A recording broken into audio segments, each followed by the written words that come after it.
Tun Wow adalah satu SIM card yang dikuasakan oleh Celcom Digi. Di mana Tun Wow ni dia ada satu program referral. Dengan program referral ni guys, anda boleh perkenalkan SIM card ini kepada sesiapa saja dan anda akan dibayar selama bertahun-tahun. Malah boleh jadi seumur hidup guys. Macam mana tu? Kejap, biar saya cerita dulu apa yang bagusnya SIM card. Macam saya bagi tahu, SIM card ni dikuasakan oleh Celcom Digi. Jadi di mana ada coverage Celcom Digi, di situlah ada Tun Wow. Dan untuk pengetahuan anda, Celcom Digi adalah coverage yang paling luas dekat dalam Malaysia dan pengguna yang paling ramai. Dengan Tun Wow ni anda boleh je kekalkan nombor lama dan foreigner pun boleh gunakan SIM card ni. Tun Wow ni dia ada plan data yang tersendiri di mana datanya tu sangat banyak guys. Bukan sikit-sikit anak, bermula 150GB sehingga 800GB tuan-tuan.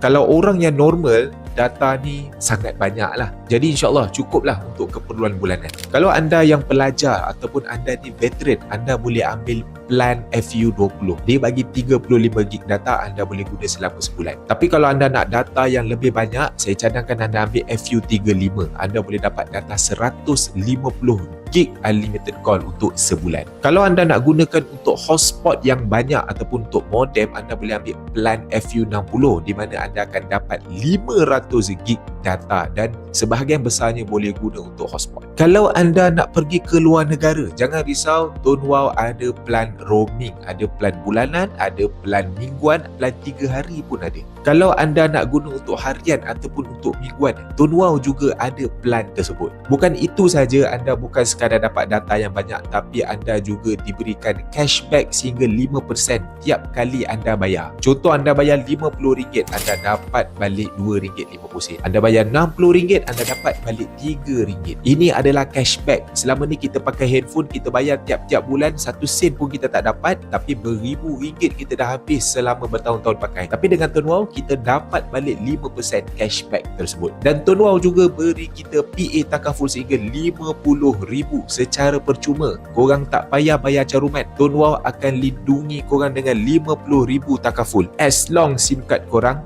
aktif. Jadi bayang kalau korang perkenalkan SIM card ini kepada orang lain dan orang itu dah tentulah dia akan pakai lama dan dia akan bayar tiap-tiap bulan. Jadi selama dia bayar tiap-tiap bulan, anda akan dibayar royalty oleh Tun Wow. Anda perkenalkan kepada orang saja, anda boleh dapat sehingga RM50 setiap seorang, dan bila tiap-tiap bulan dia bayar, tiap-tiap bulan anda akan dapat royalty pula. Nak tahu lebih detail tentang peluang buat duit tepi ni, anda follow je saya akan share video yang seterusnya.